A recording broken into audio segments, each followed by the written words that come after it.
మన క్రైస్తవ జీవితంలో శ్రమలు వస్తాయి, నిందలు వస్తాయి, అవమానం వస్తాయి. వాటిని మనము జయించాలి, వాటి మీద మనం విజయం పొందుకోవాలి. ఎప్పుడు మనం విజయం పొందుకుంటామంటే యేసయ్య మనతో ఉన్నప్పుడే. కొంతమంది ఏం చేస్తారంటే, నా దగ్గర ఆయుధం ఉంది, నా దగ్గర బలం ఉంది, నా దగ్గర శక్తి ఉంది, యుద్ధానికి వెళ్ళావు, ఓడి తిరిగి వచ్చావు, చచ్చిన శవాలను వేసుకొని వెనక్కి వచ్చావు, ఉపయోగం ఏంటి? నీ బలం చూసి పొంగిపోయావు, నీ ఆయుధాలను చూసి విర్రవీగిపోయావు, నీ వెనకొన్న వారిని చూసి గర్వపడ్డావు. దేవుడు నీతో లేకపోతే శూన్యమేగా. ఆయన నీతో లేకపోతే నువ్వు ఎంత బలం కలిగిన వాడివైనా, ఎన్ని ఆయుధాలు నీ దగ్గర ఉన్నా కానీ శూన్యం.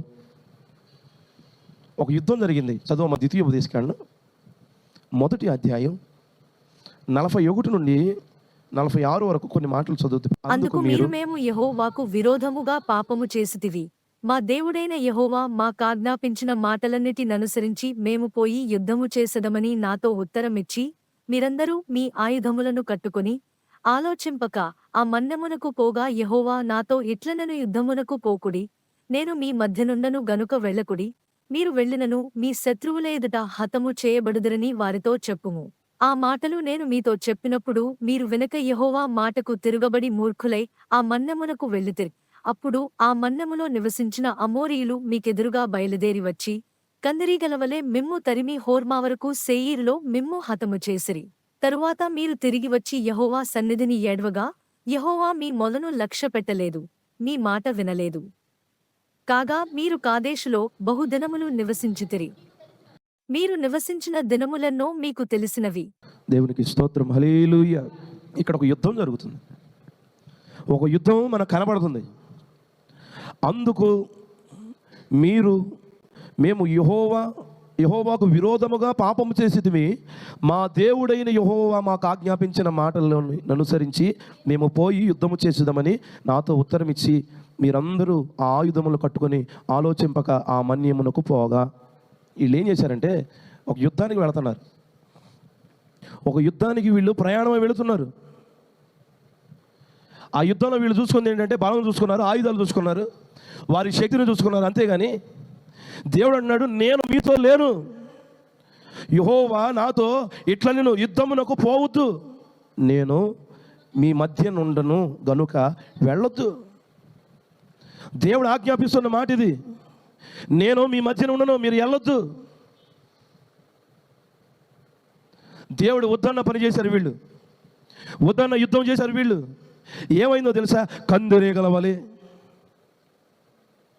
అప్పుడు ఆ మన్యములో నివసించిన అమోరీయులు మీకెదురుగా బయలుదేరి వచ్చి కందిరీగలవలే మిమ్మల్ని తరిమి కొట్టారా లేదా? హతమార్చబడ్డారా లేదా?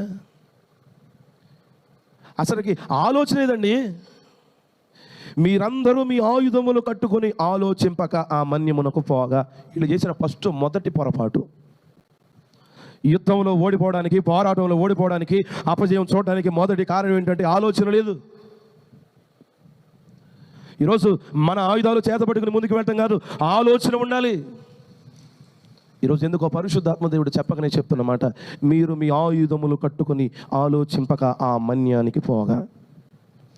ఆలోచన లేకుండా అడుగు పెట్టారు యుద్ధంలో, ఆలోచన లేకుండా ప్రయాణం మొదలుపెట్టారు యుద్ధం కొరకు. ఈ 2024లో ఆయుధాలు ఉన్నాయని పని మొదలు పెట్టొద్దు ఆలోచన లేకుండా. యుద్ధానికి ఓడిపోవడానికి గల కారణం ఏంటంటే, దేవుని ప్రజలు పోరాడినా కానీ ఓడిపోవడానికి గల కారణం ఏంటంటే ఆలోచన లేదు. ఈరోజు క్రైస్తవులమే, దేవుని పిల్లలమే, భక్తులమే, భక్తుపరులమే ఓటమి ఎందుకు ఓటమి పాలవుతున్నావు అంటే ఆలోచన లేదు. ఈ రోజున నీ కుటుంబంలో ఎన్నో పోరాటాలు ఉంటాయిగా. ప్రతి పోరాటం మీద నువ్వు విజయం పొందుకోవాలంటే మొదటిగా నీకు కావలసింది ఆలోచన. ఆలోచన లేకుండా, ప్లానింగ్ లేకుండా యుద్ధానికి వెళితే ఓటమే. ఆ ఆలోచన ఎవరు నేర్పిస్తారంటే దేవుడే. ఈరోజు యుద్ధానికి వెళ్ళేటప్పుడు మంది ఉంది, మార్గబలం ఉంది, అంతా ఉంది, ఆయుధాలు ఉన్నాయని నువ్వు ముందుకు వెళ్ళావు అనుకో, ఎవడిటి వెళ్ళాడో తెలియదు, ఎవడు ఎటు నుంచి కత్తులేసుకొని వెళ్ళాలో తెలియదు, ప్లానింగ్ లేదు. ఈరోజు ఎందుకో పరిశుద్ధాత్మ దేవుడు అంటున్నాడు, నీ పోరాటంలో ఓటమికి గల కారణం ఏంటంటే ఆలోచన లేకుండా యుద్ధం చేస్తున్నావు, ఆలోచన లేకుండా పోరాటం చేస్తున్నావు. నీకు ఆలోచన చెప్పేది ఎవరయ్యా అంటే పరిశుద్ధాత్మ దేవుడు. ఆయన ఆలోచన చెప్తాడు, ఇదిగో శత్రువులు ఆ పక్క నుంచి వస్తారు, నువ్వు ఇక్కడ దాగి ఉండు. శత్రువులు అటు నుంచి వస్తారు, ఈ కొమ్మ ఊగినప్పుడు బయలుదేరు. శత్రువులు ఆ పక్క నుంచి వస్తూ ఉంటారు, బోర మోగినప్పుడు ప్రయాణం చేయి. ఆలోచన చెప్పేది ఎవరు? కానీ నువ్వేం చేస్తున్నావంటే, ఇదిగో మీరందరూ ఆయుధములు కట్టుకొని ఆలోచింపక ఆ మన్యంలో అడుగుపెట్టారంట, కందిరీగల గుంపు వలె వచ్చి మొత్తాన్ని ముంచెత్తుకుపోయింది. దేవుడు చెప్పగానే చెప్తున్నాడు, నేను మీతో ఉండను కనుక. చెప్తున్నా కానీ పోరాటం చేస్తే ఎట్లా? చెప్తున్నా కానీ యుద్ధం చేస్తే ఎట్లా? ఈ 2024 అలా యుద్ధం చేయొద్దు, అలా పోరాటం చేయొద్దు. నువ్వు ఎటు వెళ్ళినా ఇటు తిరుగుతున్నా కానీ, ఇన్ని ఆయుధాలు నీకు ఉన్నాయి కానీ ఆలోచన దేవుడు ఇవ్వాలి. దేవుడు ఆలోచన ఇవ్వకుండా పని మనం మొదలు పెట్టకూడదు, ప్రయత్నం మనం చేయకూడదు.